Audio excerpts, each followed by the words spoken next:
Sementara itu, Dinas Pariwisata Kota Denpasar menggelar pelatihan untuk pemandu wisata dari 6 desa wisata di Denpasar.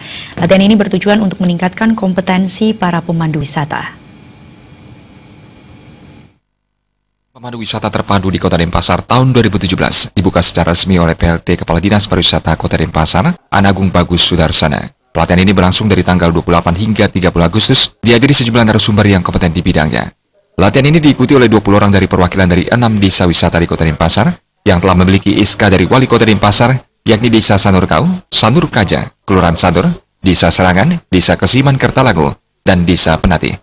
PLT Kepala Dinas Pariwisata Kota Denpasar, Anagung Bagus Sudarsana mengatakan, pelatihan ini bertujuan untuk mendukung program pemerintah pusat untuk mendatangkan 20 juta wisatawan. Untuk itu diperlukan kesiapan semua pihak mulai dari pemerintah, pengusaha pariwisata, masyarakat, dan pemandu wisata khususnya. Pemandu wisata mempunyai peran yang sangat penting dalam pariwisata. Selaku garda terdepan dalam pariwisata, para pemandu wisata ini sangat berperan penting dalam memberikan informasi yang benar kepada wisatawan, sehingga wisatawan pun senang dengan pelayanan kepariwisataan di Bali. Untuk meningkatkan kualitas layanan pariwisata di Kota Denpasar, Dinas Pariwisata Kota Denpasar sebelumnya telah menggelar pelatihan-pelatihan diantaranya pelatihan bagi pengelola homestay, pembinaan terhadap pemandu wisata, dan penataan objek wisata.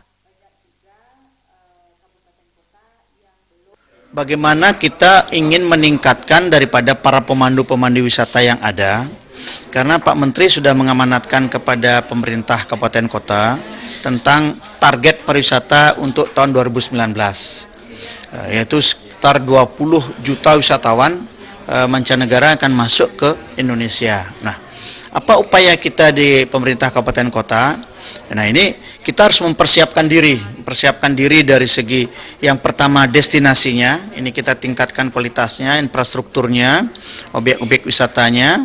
Yang kedua, sumber dayanya. Sumber daya ini bisa sumber daya yang ada di bidang sektor pariwisata, hotel, dan restoran, bisa juga dari angkutan bus wisatanya, dan bisa juga dari pemandu wisata atau kita kenal dengan pramu wisatanya. Nah, selama pelatihan, para peserta akan mendapatkan berbagai materi penting untuk meningkatkan kompetensi mereka di lapangan. Di antaranya teknik memandu wisatawan, regulasi profesi pemandu wisata, daya tarik pariwisata Bali, dan pemasaran pariwisata. Dari hasil pelatihan diharapkan bisa meningkatkan kompetensi para pemandu wisata, sehingga para wisatawan mendapat informasi yang benar tentang objek wisata di Bali, sehingga mereka puas dan ingin kembali berlibur ke Bali. Riasa Bali TV.